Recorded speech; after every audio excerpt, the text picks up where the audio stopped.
Morning અને શરૂઆત આપણે રિઝલ્ટ જે છે તેનાથી કરીએ તો દિગ્ગજ જે સિમેન્ટ કંપની છે અલ્ટ્રાટેક સિમેન્ટ તેના પરિણામ રજૂ થયા હતા અને સારા પરિણામ કહી શકાય તો રજૂ કરવામાં આવે છે કંપની દ્વારા. જ્યાં નફાની વાત કરીએ 36.1% ઘટાડો અહીંયા જોવા મળ્યો છે અને લગભગ જે ઘટી છે 2614 કરોડની સામે કંપનીનો જે નફો છે તે ઘટીને 1670 કરોડની આસપાસ આપણને રહેતો જોવા મળ્યો છે. પણ આવકની વાત કરીએ સામે વધારો જોવા મળ્યો છે. 18.4% વધી છે આવક અને 15,767 કરોડની સામે લગભગ 18,662 કરોડની આસપાસ આપણને રહેતી જોવા મળી છે.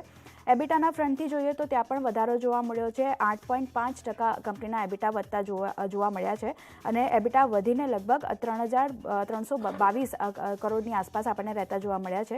જ્યારે માર્જિનના ફ્રન્ટથી જોઈએ ત્યાં પણ વધારો જોવા મળ્યો છે. આપણે જોઈએ તો ઘટ્યો છે, ખાસ કરીને માર્જિન 19.5%ની સામે ઘટીને 17.8% પર આપણને રહેતા જોવા મળ્યા છે. તો કહી શકાય કે એક મિશ્ર પરિણામ જે છે તે અલ્ટ્રાટેક સિમેન્ટ તરફથી રજૂ કરવામાં આવ્યા છે, જ્યાં આવક કંપનીની ખાસી આપણને વધતી જોવા મળી છે. આગળ કોટક મહિન્દ્રા બેંક તરફથી પણ પરિણામ રજૂ થયા છે. Q4 FY23ના પરિણામની વાત કરીએ તો નેટ પ્રોફિટ જે છે બેંકનો તે 26.3% વધતો જોવા મળ્યો છે. NIIની વાત કરી લઈએ તો ત્યાં પણ 35%નો વધારો જોવા મળ્યો છે અને જે NII છે તે લગભગ 4,521.4 કરોડની સામે વધીને 6,102.6 કરોડની આસપાસ રહેતા જોવા મળ્યા છે, જે 7 થી 8 ત્રિમાસિક જે વર્ષ છે તેના કરતાં વધારે આપણને જોવા મળ્યા છે. તો આ બેસ્ટ NII જે છે તે 7 થી 8 વર્ષમાં આપણને આ ત્રિમાસિકમાં આવતા દેખાયા છે. NIMની વાત કરી લઈએ તો ત્યાં પણ વધારો જોવા મળ્યો છે. રેકોર્ડ હાઈ પર પહોંચ્યા છે. 5.75% છે યર ઓન યર ધોરણે, તેમાં આપણને NIM જોતા રહેતા જોવા મળ્યા છે. કાસા રેશિયોની વાત કરીએ તો 15 ત્રિમાસિકના નીચલા સ્તર આપણને અહીંયા જોવા મળ્યા છે અને કાસા રેશિયો 52.8%ની આસપાસ રહેતો જોવા મળ્યો છે. ગ્રોસ NPA અને NPAની વાત કરી લઈએ તો ગ્રોસ NPA બેંકનો જે છે ખાસ કરીને તે 1.90% પર રહેતો જોવા મળ્યો છે. QOQ ધોરણે 1.90%ની સામે જોઈએ QOQ ધોરણે તો 1.78% પર જોવા મળ્યો છે, જે 32 ત્રિમાસિકના નીચલા સ્તર આપણને જોવા મળ્યા છે ગ્રોસ NPAમાં, એટલે સારી વસ્તુ કહી શકાય. NNPAની વાત કરી લઈએ તો ત્યાં પણ આપણને ઘટાડો જે છે તે જોવા મળ્યો છે. 0.43%ની સામે QOQ ધોરણે NPA જે છે તે ઘટીને 0.37% પર આપણને રહેતા જોવા મળ્યા છે. ડિપોઝિટની વાત કરી લઈએ તો ત્યાં પણ આપણને યર ઓન યર ધોરણે જોઈએ તો 16.5%નો વધારો જોવા મળ્યો છે અને વધીને આ ડિપોઝિટ જે છે તે આપણને વધતા જોવા મળ્યા છે. એડવાન્સીસની વાત કરી લઈએ તો ત્યાં પણ વધારો જોવા મળ્યો છે. 17.9% યર ઓન યર ધોરણે એડવાન્સીસ વધીને લગભગ 31,09,861 કરોડની આસપાસ જે છે તે રહેતા જોવા મળ્યા છે. રિટેલ સેગમેન્ટ લોન ગ્રોથની વાત કરીએ તો એ રોબસ્ટ રહેતી દેખાઈ રહી છે. યર ઓન યર ધોરણે 23.5%નો વધારો અહીંયા જોવા મળ્યો છે. તો કોટક મહિન્દ્રા બેંક તરફથી ઓવરઓલ જે છે સારા પરિણામ રજૂ કરવામાં આવ્યા છે. બ્રોકરેજ રિપોર્ટ અમુક કોટક મહિન્દ્રા બેંક પર જાહેર થયો છે. સૌથી પહેલાં JP મોર્ગનની વાત કરી લઈએ તો તેમણે ન્યુટ્રલ રેટિંગ આપ્યું છે અને લક્ષ્યાંક 2070% તેમના દ્વારા કરવામાં આવ્યા છે. તેમનું કહેવું છે કે ઓપરેટિંગ કન્ડિશન જે છે તે બેંકની સારી રહેતી જોવા મળતી દેખાઈ રહી છે. સ્ટેન્ડઅલોન નેટ ઇન્કમ જે છે તેમાં પણ તેમણે અનુમાન જે છે તે આગળ માટે વધાર્યું છે. મેક્વારીનો રિપોર્ટ પણ જાહેર થયો છે. કોટક મહિન્દ્રા બેંક પર ન્યુટ્રલ રેટિંગ આપવામાં આવ્યું છે તેમના દ્વારા અને એ લક્ષ્યાંક જોઈએ તો 1,860%ના લક્ષ્ય મેક્વારી તરફથી આવતા દેખાયા છે. તેમનું કહેવું છે કે વેલ્યુએશન જે છે કંપનીના તે હવે વધતા જોવા મળશે. સાથે જ ગોલ્ડમેન સેશનો પણ કોટક મહિન્દ્રા બેંક પર રિપોર્ટ જાહેર થયો છે. બાય રેટિંગ તેમના તરફથી આપવામાં આવ્યું છે અને લક્ષ્યાંક 2,513%ના કરવામાં આવ્યા છે તેમના દ્વારા. તેમનું કહેવું છે કે પરિણામ જે છે તે ઘણા સારા મજબૂત રહેતા દેખાઈ રહ્યા છે અને ખાસ કરીને માર્કેટ શેર જે છે બેંકનો તે હવે અહીંયાથી વધતો જોવા મળશે અને ROA જે છે તેમાં પણ આપણને વધારો જોવા મળશે. તો એક પોઝિટિવ રિપોર્ટ આપણને આવતો દેખાયો છે. CLSA તરફથી કોટક મહિન્દ્રા બેંક પર રિપોર્ટ જાહેર થયો છે. ડાઉનગ્રેડ ટુ આઉટ પરફોર્મ જે છે તે કોલ આપવામાં આવ્યો છે. બાય પરથી જે આઉટ પરફોર્મ કોલ છે તે કરવામાં આવ્યો છે. તેમને લક્ષ્ય જે છે 2,150%ના તેમના દ્વારા કરવામાં આવ્યા છે. તેમનું કહેવું છે કે NIM જે છે તે ખાસ કરીને સુધર્યા છે અને આગળ પણ જે સુધારો જે છે તે આપણને યથાવત રહેતો દેખાશે. મોર્ગન સ્ટેનલીનો પણ કોટક મહિન્દ્રા બેંક પર રિપોર્ટ જાહેર થયો છે. ઇક્વલ વેટ રેટિંગ તેમના તરફથી આપવામાં આવ્યું છે અને લક્ષ્યાંક 2,215%ના કરવામાં આવ્યા છે. તેમનું પણ માનવું છે કે asset quality, loan growth, margin જે છે તે મજબૂત રહેતા જોવા મળ્યા છે અને ખાસ કરીને ઓપરેટિંગ લિવરેજીસ છે તે હવે પિકઅપ થતા જોવા મળશે બેંકના. તો અહીંયા પણ એક equal weight rating Morgan Stanley તરફથી. અને છેલ્લે જેફરીઝનો રિપોર્ટ કોટક મહિન્દ્રા બેંક પર જાહેર થયો છે. તેમને બાય રેટિંગ આપ્યું છે અને લક્ષ્યાંકની વાત કરીએ 2400 પ્રતિ શેરના લક્ષ્ય તેમના દ્વારા આપવામાં આવ્યા છે. તેમનું માનવું છે કે Q4 સ્ટેન્ડઅલોન પ્રોફિટ જે છે તે ખાસ કરીને હવે વધતો જોવા મળશે અને ખાસ કરીને pickup line core deposit growth જે છે તે કી ફેક્ટર રહેતા જોવા મળશે. તો આના ઉપર પણ ફોકસ રહેશે, એટલે બાય કોલ જેફરીઝ તરફથી આવતો દેખાયો છે. તો કોટક મહિન્દ્રા બેંકનું કાઉન્ટર આજે ખાસ ફોકસમાં રહેશે. પરિણામ બાદની એક્શન આપણને જોવા મળશે. ઓટો સેલ્સની વાત કરી લઈએ તો જે રીતે ઓટો સેલ્સ કંપની દ્વારા રજૂ કરવામાં આવ્યા છે, મારુતિમાં નજર કરી લઈએ પહેલાં તો એપ્રિલ 2023માં યર ઓન યર ધોરણે કંપનીનો ટોટલ સેલ્સ જે છે તે 6.5% આપણને વધતો જોવા મળ્યો છે અને 1.50 લાખ યુનિટની સામે વધીને 1.60 લાખ યુનિટ આપણને રહેતો જોવા મળ્યો છે. ડોમેસ્ટિક સેલ્સની વાત કરી લઈએ, સ્થાનિક વેચાણમાં પણ 8.5%નો વધારો જોવા મળ્યો છે મારુતિ તરફથી અને 1.32 લાખ યુનિટની સામે વેચાણ જે છે સ્થાનિક વેચાણ તે વધીને 1.43 લાખ યુનિટ પર આપણને પહોંચતું જોવા મળ્યું છે. એક્સપોર્ટ જે છે કંપનીનો તે આપણને ઘટતો જોવા મળ્યો છે. 7.8% નો ઘટાડો અહીંયા જોવા મળ્યો છે અને લગભગ 18,413 યુનિટની સામે એક્સપોર્ટ ઘટીને 16,971 કરોડની આસપાસ રહેતો જોવા મળ્યો છે. તો સેલ્સ જે છે તે વધ્યો છે, પણ એક્સપોર્ટ તરફથી મારુતિ જે છે તેમાં થોડુંક દબાણ જોવા મળ્યું છે. ટાટા મોટર્સની વાત કરી લઈએ તો અહીંયા જે છે તેનું કુલ સેલ્સ જે છે તે ઘટતું જોવા મળ્યું છે. 4%નો ઘટાડો જોવા મળ્યો છે અને 72,468 યુનિટની સામે લગભગ યર ઓન યર ધોરણે જે કુલ સેલ છે તે ઘટીને 69,599 યુનિટની આસપાસ રહેતો જોવા મળ્યો છે. સ્થાનિક વેચાણની વાત કરીએ તો ત્યાં પણ દબાણ જોવા મળ્યું છે. અહીંયા પણ 4%નો ઘટાડો જોવા મળ્યો છે અને 71,467 યુનિટની સામે લગભગ ઘટીને જે 68,514 જે છે યુનિટ તે આપણને રહેતું જોવા મળ્યું છે ટોટલ ડોમેસ્ટિક સેલ્સ. એટલે અહીંયા કુલ સેલ અને ડોમેસ્ટિક સેલ બંનેમાં વેચાણ દબાણ જે છે તે જોવા મળ્યું છે. ટોટલ સીવી વેચાણની વાત કરીએ તો ત્યાં પણ 27%નો ઘટાડો જોવા મળ્યો છે અને આ ઘટીને 22,492 યુનિટની આસપાસ રહેતું જોવા મળ્યું છે યર ઓન યર ધોરણે. અને પેસેન્જર વ્હીકલની વાત કરીએ તો ત્યાં આપણને થોડો ઘણો વધારો જોવા મળ્યો છે. 13%નો વધારો જોવા મળ્યો છે અને પેસેન્જર વ્હીકલ જે વેચાણ છે તે વધીને 47,107 યુનિટની આસપાસ રહેતું જોવા મળ્યું છે. એમએચ અને આઈસીવી સેલ્સની વાત કરીએ તો અહીંયા પણ દબાણ જોવા મળ્યું છે. 25.2%નો ઘટાડો અહીંયા જોવા મળ્યો છે. તો કહી શકાય કે ટાટા મોટર્સ તરફથી જે નબળા પરિણામ છે ઓટો સેલ્સના તે આપણને જાહેર થતા દેખાયા છે. એસ્કોર્ટ્સની વાત કરીએ તો એસ્કોર્ટ્સ ક્યુબોટાની વાત કરીએ તો ટોટલ સેલ્સ અહીંયા પણ આપણને ઘટતું જોવા મળ્યું છે. 9.1%નો ઘટાડો જોવા મળ્યો છે અને ઘટીને લગભગ 7,565 યુનિટની આસપાસ રહેતું જોવા મળ્યું છે, જે અગાઉ 8,325 યુનિટની આસપાસ હતું. ડોમેસ્ટિક સેલ્સની વાત કરી લઈએ, સ્થાનિક વેચાણમાં પણ દબાણ જોવા મળ્યું છે. 5.5%નો ઘટાડો આવ્યો છે અને ઘટીને 7,252 યુનિટની આસપાસ રહેતું જોવા મળ્યું છે. એક્સપોર્ટમાં પણ દબાણ જોવા મળ્યું છે. 51.8%નો ઘટાડો એક્સપોર્ટમાં જોવા મળ્યો છે, ઘટીને 1313 યુનિટ પર રહ્યું છે, જે અગાઉ 649 યુનિટ યર ઓન યર ધોરણે હતું. તો એક્સપોર્ટ ક્યુબોટા તરફથી પણ નબળા પરિણામ જે છે ઓટો સેલ્સના તે આપણને જાહેર થતા દેખાયા છે.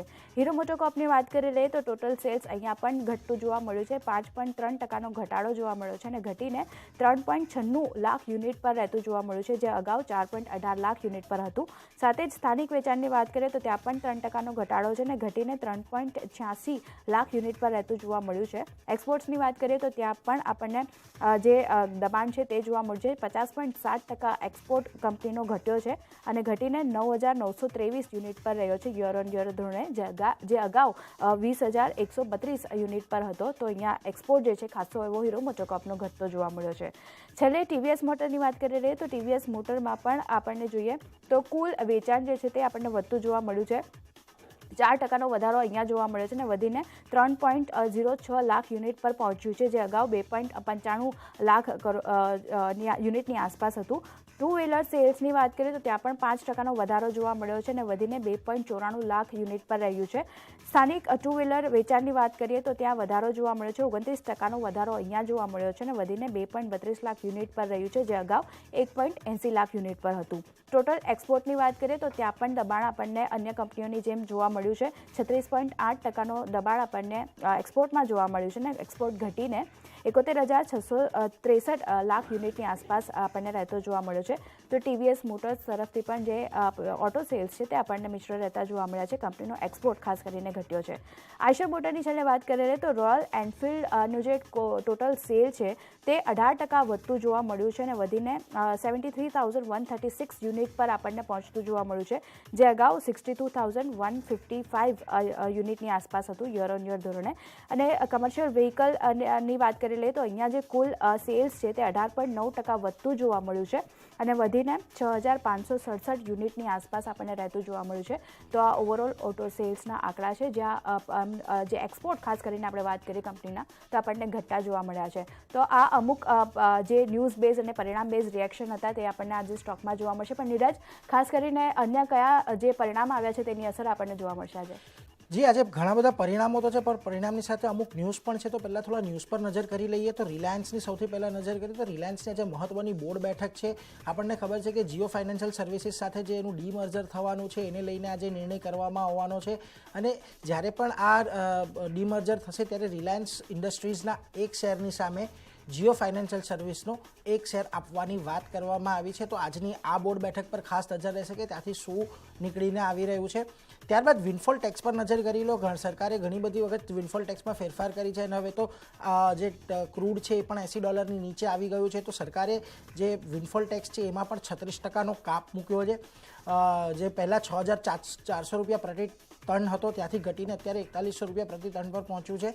પરંતુ જે પેટ્રોલ, ડીઝલ અને એટીએફની જે એક્સપોર્ટ ડ્યુટી છે એ ડ્યુટી યથાવત રાખી છે. એટલે આજે આપણને જે રિલાયન્સ છે કે ઓઇલ ઇન્ડિયા છે કે ઓએનજીસી છે, એ બધી જે ઓઇલ એક્સપ્લોરેશન કંપનીઓ છે ત્યાં આપણને આજે થોડી એક્શન જોવા મળશે, કારણ કે હવે એમને ફાયદો થતો જોવા મળી રહ્યો છે. પરિણામ પર નજર કરીએ. આઈડીએફસી ફર્સ્ટ બેંકના સારા પરિણામ આવ્યા છે. જો એનું પ્રોફિટ જુઓ તો 342 કરોડથી વધીને 802 કરોડ પર પહોંચ્યો છે યર ઓન યર. અને જે એનઆઈઆઈ છે એ પણ લગભગ 2670 કરોડથી વધીને 3596 કરોડની આસપાસ રહી છે. ખૂબ જ સારી અહીંયા અપડેટ જોવા મળી રહી છે. અને એનઆઈએમ ખાસ કરીને જોઈ લો તો એનઆઈએમ 6.36%થી વધીને 6.41% પર પહોંચતા જોવા મળ્યા છે. અને એનપીએ પર એક વખત ક્વિક નજર કરી લઈએ તો 2.96%થી ઘટીને 2.51% પર ગ્રોસ એનપીએ રહ્યા છે. અને નેટ એનપીએ પણ 1.03%થી ઘટીને 0.86% પર રહ્યા છે. ખૂબ સારા પરિણામ છે. આજે અહીંયા એક એક્શન જોવા મળી શકે છે. CLSA આના પર એક બ્રોકરેજ રિપોર્ટ આપી રહ્યા છે, બાયનું રેટિંગ આપ્યું છે અને ટાર્ગેટ વધારીને 80નો કરી રાખ્યો છે. એમનું કહેવું છે કે જે એનઆઈએમ્સ છે ખૂબ જ પોઝિટિવ છે અને ગ્રોથ માટે ખૂબ જ સારી જગ્યાએ અત્યારે આ કંપની છે. આગળ વધીએ. આરબીએલ બેંકના પરિણામ પર નજર કરીએ તો ત્યાં પણ નેટ પ્રોફિટ આપણને વધતો જોવા મળ્યો છે. 198 કરોડથી વધીને 271 કરોડ પર આપણને નેટ પ્રોફિટ પહોંચતો જોવા મળ્યો છે. અને એનઆઈઆઈમાં પણ આપણને ખાસો એવો 7.1%નો વધારો જોવા મળ્યો છે, 1211 પર છે. કાસા રેશિયો જોઈ લો તો ઓલ ટાઈમ હાઈ પર કાસા રેશિયો પહોંચી ગયો છે 37.4% પર. ખૂબ સારી બાબત છે આ બેંક માટે. અને એનઆઈએમ જોઈ લો એ પણ 4 ક્વાર્ટરના હાઈ પર જોવા મળ્યા છે, 5.01% પર આરબીએલ બેંકના પહોંચતા જોવા મળ્યા છે. પ્રોવિઝનિંગ જોઈ લો તો ત્યાં આગળ આપણને પ્રોવિઝનમાં ઘટાડો આવ્યો છે, સારો એવો ઘટાડો છે. 400 કરોડના પહેલાં પ્રોવિઝન હતા, અત્યારે માત્ર 234 કરોડ પર રહ્યા છે. અને ગ્રોસ એનપીએ અને નેટ એનપીએ જોઈ લો ત્યાં પણ સારો એવો સુધારો જોવા મળ્યો છે. ગ્રોસ એનપીએ 3.61%થી ઘટીને 3.37% અને નેટ એનપીએ 1.18%થી ઘટીને 1.10% પર રહ્યા છે. ખૂબ જ સારા પરિણામ છે આના આરબીએલ બેંકના પણ. અને એનો પણ એક રિપોર્ટ છે. જેપી મોર્ગન કહી રહ્યા છે અંડરવેટ રેટિંગ આપ્યું છે, 150નો એવો ટાર્ગેટ આપી રહ્યા છે. અને એમનું કહેવું છે કે Q4નો જે આવક છે એમના એસ્ટિમેટ અને ઓછા પ્રોવિઝનને કારણે ખૂબ જ સારી જગ્યાએ જોવા મળી રહી છે. M&M ફાઇનાન્શિયલ્સ પર નજર કરી લો. ખૂબ સારા પરિણામ ત્યાં પણ જોવા મળી રહ્યા છે. 601 કરોડથી જે નફો છે એ વધીને ડાયરેક્ટ 684 કરોડ પર પહોંચતો જોવા મળ્યો છે. 7.8% જેટલો ઉછાળો છે. એનઆઈઆઈમાં પણ 1507 કરોડથી 10.2% વધીને 1660 કરોડ પર પહોંચતી જોવા મળી છે. ડિસ્બર્ઝલ પણ એમના વધ્યા છે. યર ઓન યર વધારો છે, પરંતુ સિક્વન્શિયલી ત્યાં આગળ આપણને થોડોક ઘટાડો જોવા મળ્યો છે. જે લોન બુક છે એ પણ સિક્વન્શિયલ અને યર ઓન યર બંને જગ્યાએ વધી છે. અત્યારે કુલ લોન બુક એમની 7,955 કરોડ પર છે. AUM જોઈ લો, AUMમાં પણ વધારો જોવા મળ્યો છે. કુલ 1,725 કરોડની આજુબાજુ AUM પહોંચતો જોવા મળ્યો છે. અને એના એનપીએમાં ખાસ સારો એવો ઘટાડો છે. 5.93%થી ગ્રોસ એનપીએ ઘટીને માત્ર 4.49% પર રહ્યા છે. અને નેટ એનપીએ છે એ પણ 2.52%થી ઘટીને 1.87% પર રહ્યા છે. એટલે એસેટ ક્વોલિટીમાં ખૂબ જ સારો સુધારો M&M ફાઇનાન્શિયલ્સમાં જોવા મળી રહ્યો છે. ત્યાં પણ એક બ્રોકરેજ છે જેપી મોર્ગન કહી રહ્યા છે ન્યુટ્રલ રેટિંગ રાખી રહ્યા છે અને 230નો એમણે ટાર્ગેટ આપ્યો છે અને એમનું કહેવું છે કે જે Q4માં 8%નો જે ગ્રોથ છે એ એમના એસ્ટિમેટ કરતાં ઘણો સારો છે અને જે પ્રોવિઝન નથી કર્યા કંપનીએ 0 પ્રોવિઝન રાખ્યા છે એને કારણે આ કંપનીને સારો એવો ફાયદો થઈ શકે છે એટલે 230નો એવો ટાર્ગેટ આપી રહ્યા છે. L&T ફાઇનાન્શિયલ્સ પર નજર કરી લો, ત્યાં પણ સારા પરિણામ જોવા મળી રહ્યા છે. નેટ પ્રોફિટ લગભગ 46.4% જેટલો વધ્યો છે અને 501 કરોડ પર પહોંચતો જોવા મળ્યો છે અને આવક પણ 9.1% જેટલી વધીને 3216 કરોડ પર પહોંચતી જોવા મળી છે. હવે એના NPA પણ જોઈ લો, NPAમાં થોડોક અહીંયા ગ્રોસ NPA થોડા વધતા જોવા મળી રહ્યા છે, 4.21%થી વધીને 4.74% પર પહોંચ્યા છે, પરંતુ નેટ NPA 1.72થી ઘટીને 1.51%, એટલે ત્યાં થોડોક સુધારો મને ચોક્કસ જોવા મળી રહ્યો છે. કારણ ડિસ્બર્સલ્સ થોડાક ઘટ્યા છે અને AUMમાં પણ ઘટાડો આવ્યો છે, એટલે કદાચ આજે આપણને L&T ફાઇનાન્શિયલ્સની અંદર થોડોક ઘટાડો જોવા મળી શકે. સામે M&M ફાઇનાન્શિયલ્સના પરિણામ જે સારા રહ્યા છે ત્યાં એક આજે સારું એક્શન આપણને જોવા મળી શકે છે. છેલ્લો કેન્ડિડેટ મારા તરફથી SBI કાર્ડ છે, જોઈ લો. નેટ પ્રોફિટ એમનો 2.7% જેટલો વધ્યો છે, 596 કરોડ પર પહોંચ્યો છે અને જે આવક છે એ 32% વધીને 3762 કરોડ પર પહોંચી છે. હવે એમના પણ ગ્રોસ NPA અને નેટ NPAમાં થોડો વધારો જોવા મળ્યો છે, 2.22%થી વધીને ગ્રોસ NPA 2.35% પર અને નેટ NPA 0.8%થી થોડા વધીને 0.87% પર જોવા મળ્યા છે. હવે એમનો જે NIM છે ત્યાં પણ એક સામાન્ય એવો ઘટાડો છે, 13.2%થી ઘટીને 11.5%ની આજુબાજુ રહ્યો છે, એટલે કે અહીંયા એક ચિંતાનો વિષય હોઈ શકે છે. હવે એમનું જે કાર્ડનો માર્કેટ શેર છે એમાં થોડો વધારો થયો છે, નવા અકાઉન્ટ ખોલવાની અંદર એમનો વધારો થયો છે અને જે કાર્ડ પર દરેક કાર્ડ દીઠ જે એમનો ખર્ચ છે એમાં પણ વધારો થતો જોવા મળ્યો છે. એટલે ઓવરઓલ SBI કાર્ડના પરિણામથી એની એસેટ ક્વોલિટીમાં જે થોડીક ચિંતાઓ છે અને NIMમાં ઘટાડો છે એને કારણે બજાર આજે થોડુંક એને પનિશ કરી શકે છે. બાકી ઓવરઓલ આજે ફાઇનાન્શિયલ સર્વિસીસમાં IDFC ફર્સ્ટ બેંક અને RBLના પરિણામની એક સારી એક્શન આપણને જોવા મળશે. M&M ફાઇનાન્શિયલ્સ પણ આપણને ગ્રીનમાં જોવા મળશે. તો L&T ફાઇનાન્સ અને SBI કાર્ડ આ બંનેમાં થોડી નિરાશા જોવા મળી શકે છે. જી ચાંદની. જી નીરજ,